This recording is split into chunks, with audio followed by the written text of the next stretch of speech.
Welcome to the first full module in your training. In the last module, we introduced Ralph's expectations for its tutors and prepared you for this training. In this module, we are going to lay the groundwork for your attitude and approach as a tutor as we focus on sharpening your equity lens. In the following slides, you will learn more about what this means and why it is important to have equity in mind in our tutoring practices.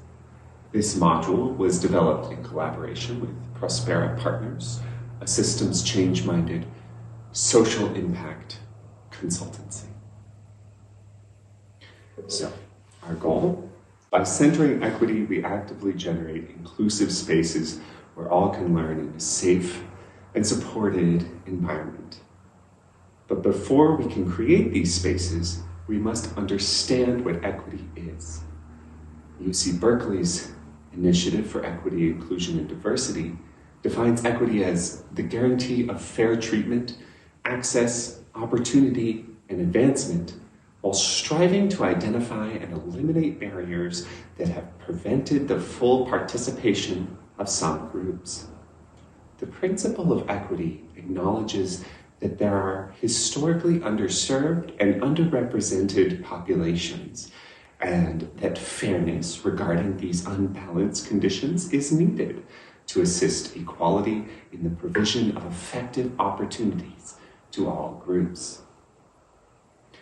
Now that we've explored the definition of equity and our existing relationship with the idea, we want to build our understanding. So this next section is an opportunity to sit with the definition and a few questions that will help both you and us with our understanding of equity and why it is important.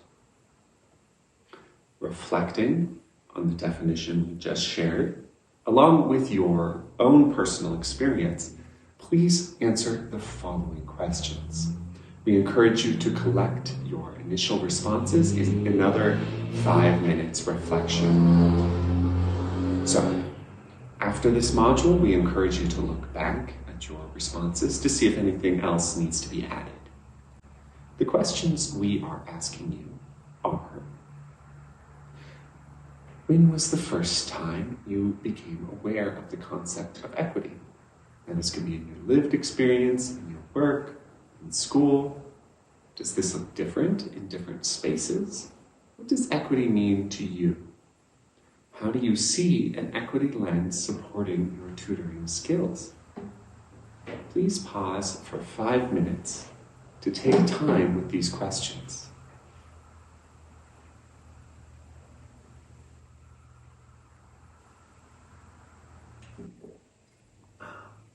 We know what equity can look like for us as individuals.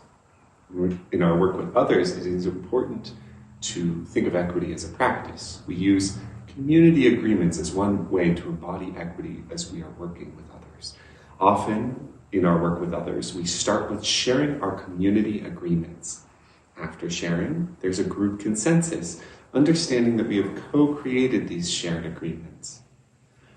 We also want to remind you that our work must be a flexible and emergent process. This means that the community agreements can shift with the needs of the group. We encourage you to leave space to see if this is needed. For example, we might include a reminder to resource yourself as needed. Now, sometimes in meetings we can forget that it's okay to take a minute to drink some water or eat a snack. Sometimes our best schedules are so busy, and knowing it's okay to resource yourself makes the space more comfortable. The agreements we have are a great starting point that you can think about throughout this training and while conducting your own tutoring. How about this? All voices are heard and respected.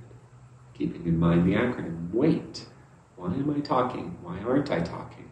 Which encourages the next agreement to practice active listening. We are seeking to understand, not just respond.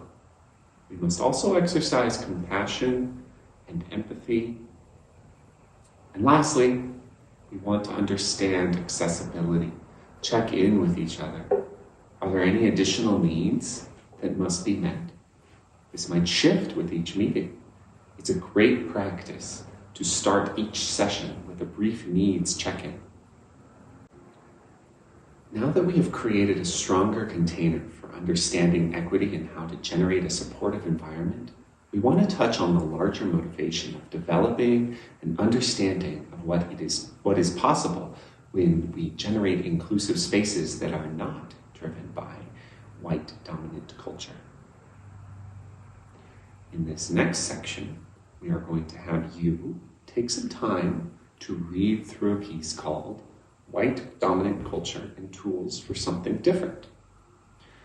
We all have culture which we express in observable ways. How we interact, what we value and hold to be true. No culture is better than any other, and as lovers of freedom and justice, we can aim to create inclusive spaces where we all can bring our best and highest selves. At the same time, we can be mindful of how our environments impede our ability to unleash our unlimited potential. Please pause for 10 minutes to read through the document, White Dominant Culture and Tools for Something Different. You can find this document in your training booklet.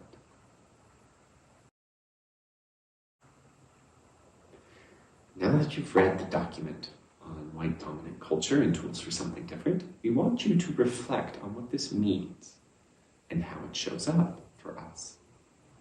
Again, both as individuals and in our collective work. In this next section, we will ask you to take another 5 minutes to reflect on the following questions. What came up for you when you were reading? Can you identify examples of white dominant culture in the workplace or in a school environment? In the examples you identified, imagine how this could be a more equitable situation. What would be done differently?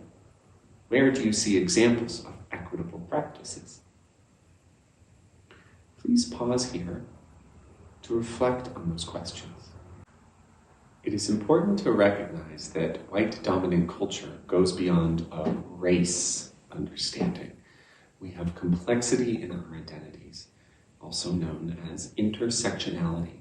Now, intersectionality is an analytical framework for understanding how aspects of a person's social and political identities combine to create different modes of discrimination and privilege.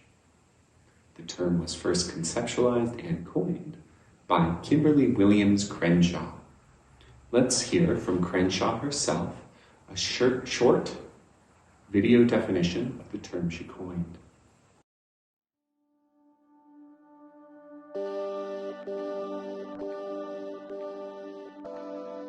Intersectionality is just a metaphor for understanding the ways that multiple forms of inequality or disadvantage sometimes compound themselves, and they create obstacles that often are not understood within conventional ways of thinking about anti-racism or feminism or whatever social justice advocacy structures we have. Intersectionality isn't so much a grand theory, it's a prism for understanding certain kinds of problems. African American girls are 6 times more likely to be suspended than white girls. That's probably a race and a gender problem. It's not just a race problem, it's not just a gender problem. So I encourage people to think about how the convergence of race stereotypes or gender stereotypes might actually play out in the classroom, between teachers and students, between students and other students, between students and administrators, and commit themselves to understanding that as a way of intervening and providing equal educational opportunity for all students, regardless of their identities. Identity isn't simply a self-contained unit. It is a relationship between people in history, people in communities, people in institutions. So schools do a good job when they understand that and when they commit themselves to curricular development, to opportunities in the school for all students to understand the histories that have brought us to this particular moment.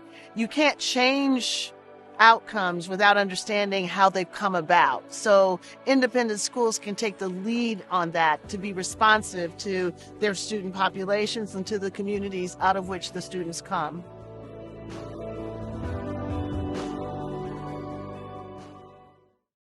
Now we want to reflect on your personal experiences through addressing factors. Now, Pamela Hayes developed these addressing factors to understand our intersectionality. Please take the first 3 minutes of reflection to write down our own addressing factors of age, developmental disabilities that's acquired at birth or in childhood, and other disabilities acquired later in life, religion and spiritual orientation, ethnic and racial identity, socioeconomic status, sexual orientation, indigenous heritage, national origin, and gender identity. How has your experience of intersectionality changed with this activity? Has it shifted your understanding of inclusive spaces? Please pause this module. Just take a few minutes to sit with these questions. Instead of writing, just sit quietly and observe what is coming up for you. Like with the other reflection, we encourage you to revisit the question after the module and throughout your life.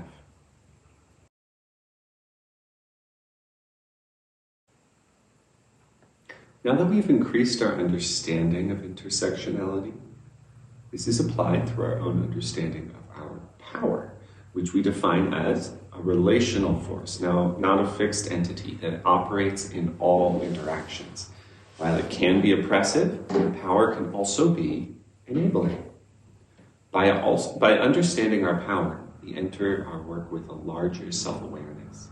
For example, an able-bodied, white-presenting, cis-straight Christian man will enter a space at a higher perception of power, especially considering many environments are rooted in that understanding. Now, where someone who does not fit into the same identities may not be able to hold or access the same power in white space. We can peel back another layer, understanding these dynamics that enter spaces when we examine intent versus impact. Now, this distinction is an integral part of inclusive environments. Intent is what a person meant to do, and impact is the effect it had on someone else. Now, regardless of intent, it is imperative to recognize how our behaviors, language, actions, etc. affect or influence other people. An examination of what was said or done and how it was received should be the focus, not necessarily on what was intended. Keeping these concepts in mind in our sessions, we will co-create spaces that are inclusive and self-aware, creating the strongest container for being supported in learning. So how do we do this? There are many ways that we are able to center equity. One of these strategies is by actively unlearning, discarding something learned, that is especially a bad habit or a false or outdated information. And now, this isn't to harp on the negative. In fact, the power of unlearning relies on embracing our self-curiosity and navigating the buildings and streets of our inner world. Mindfully embarking on this self-journey and deciding what stays and what goes, what needs to be renovated, and what needs to make space for the emotional garden that is living an authentic life. Because our most authentic selves can't bloom if we don't make space. And sometimes making space means saying no to what no longer works. Sometimes making space means grieving the life we had, what we have believed, what we thought was the only way of doing things and the way things worked. It's a quote from Psychology Today. And so that leads us to actively prioritizing. So by unlearning unhealthy or harmful narratives, we are then able to prioritize and center the tools of equity. These include tools such as cultural humility, inclusive language, and micro-affirmations. This also means increasing our tolerance threshold, our acceptance and open-mindedness to different practices, attitudes, and cultures. This does not necessarily mean agreement with the differences, but for acceptance for what is. Knowing our intersectional identities and increasing our tolerance, we can then embrace the power and beauty of learning environments that are created when we have spaces that are centered in equity. We'd like to give you a teaching tool to help you notice and see the assets inherent to your and your students' identity. This tool is known as funds of knowledge. Now, funds of knowledge are collections of knowledge based in cultural practices that are a part of families' inner culture, work experience, or their daily routine. It's the knowledge and expertise that students and their family members have because of their roles in their families, communities, and culture. Funds of knowledge can include things such as learning how to make gnocchi from scratch or keep score at a curling match. It could be quilting or spinning wool into yarn. It could be how to fix a car, care for a crying baby, prepare a cedar. What makes using these funds of knowledge so powerful is that it is culturally relevant to students. So it brings more diversity into your teaching space for students to relate through their own culture. And then it creates a deeper connection to learning in classroom activities for your students. So why don't you explore your own funds of knowledge? Take a look at the list and determine which funds you possess. This will help you identify them in your student.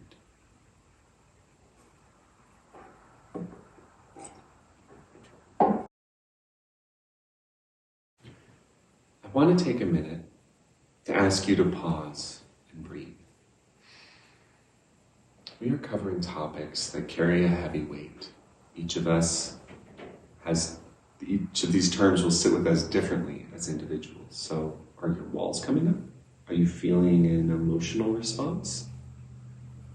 Prioritize journaling practice or meditation or some other reflective tool when you feel this tension bubbling up. Strengthening our ability to examine these challenging topics increases our tolerance and our collective resilience. Please pause here for 2 minutes to pay attention to your breath, to sit with what has been taught today, and to give yourself gratitude for showing up to this work. Today we have given you a lot to process. And as stated in the module, we encourage you to take additional time with the reflections as needed. These are learnings that stick with us for the long term. We want to end with a reminder that the work is emergent, continuous, and evolving. It requires an increased tolerance threshold and ongoing education. So thank you for taking the time today to do this important work. We've included a glossary of terms in the training booklet for you to keep in mind as you work with the Ryuriba Adult Literacy Program. Remember that an ongoing journaling and reflection practice is a helpful tool as we sit with these concepts that can be new and sometimes challenging. Thank you, and I'll see you in the next module.